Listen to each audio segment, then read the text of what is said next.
అందరికీ నమస్కారం. నేను doctor Mounika, senior resident obstetrics and gynaecology MIMS హాస్పిటల్‌లో చేస్తున్నాను. ఇప్పుడు మనం కామన్‌గా యంగ్ అడల్ట్స్‌లోని, టీనేజ్ ఉమెన్‌లోని వినే కామన్ కండిషన్ కోసం డిస్కస్ చేద్దాం. అదే పీసీఓడి. పీసీఓడి ఆర్ పీసీఓఎస్ అంటే polycystic ovarian disease are syndrome. దీంట్లో ఉండే లక్షణం ఏంటంటే మన అండాశయంలో ఎక్కువగా సిస్టులు కానీ, నీటి బుడగలు కానీ ఫామ్ అవుతుంటాయి. దీనివల్ల లక్షణాలు ఏంటంటే తక్కువ సమయంలో అధిక బరువు పెరగడం, నెలసర్లు నెల సరిగ్గా రాకపోవడం, మరియు ప్రెగ్నెన్సీ డిలే అవ్వడం ఇలాంటి సిమ్టమ్స్‌తో ప్రెజెంట్ అవుతూ ఉంటారు. అంతే ఇందులో ఇప్పుడున్న కొన్ని అపోహలు ఏంటంటే పీసీఓడి అంటే వాళ్ళకి ఇంకా ప్రెగ్నెన్సీ రాదు అని అందరూ అనుమానం పడుతూ ఉంటారు. కానీ పీసీఓడిలో ఏమవుతుందంటే మనకు అవ్వాల్సిన అండం రిలీజ్ అవ్వడం అంటే ఓవ్యులేషన్ డిలే అవుతుంది అంతే. కానీ కొన్ని ట్రీట్మెంట్స్ అవి వాడుకుంటే ప్రెగ్నెన్సీ వచ్చే అవకాశం కూడా ఎక్కువే ఉన్నాయి.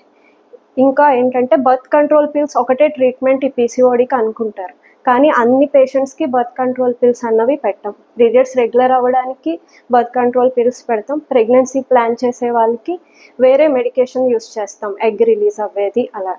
అదే కాకుండా పీసీఓడికి కొన్ని సర్జికల్ ఆప్షన్స్ కూడా ఉన్నాయి. అంటే లాప్రోస్కోపీ విధంగా ఈ ఈ ఎక్కువగా ఫామ్ అయ్యే నీటి బుడగల్ని లేజర్‌తో మనం కాల్చేయొచ్చు.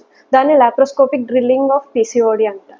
దీని తర్వాత కూడా సైకిల్స్ అన్నీ రెగ్యులర్ అయ్యి ప్రెగ్నెన్సీ వచ్చే అవకాశాలు కూడా ఎక్కువే ఉన్నాయి.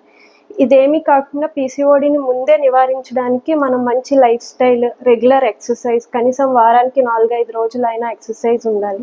Healthy life style, junk foods అవి అవాయిడ్ చేస్తూ, ఇవన్నీ మెయింటైన్ చేస్తూ కొన్ని హార్మోనల్ పిల్స్ మనం ప్రిస్క్రైబ్ చేసినవి వాడితే దాన్ని ఎర్లీగా నివారించొచ్చు. ఇంకోటి పీసీఓడి ఉంటే ఇంకా ప్రెగ్నెన్సీ తప్ప ఇంకే ఇబ్బంది లేదనుకుంటారు. కానీ దీనివల్ల మెటబాలిక్ సిండ్రోమ్ అనే ఒక కండిషన్ కూడా రావచ్చు.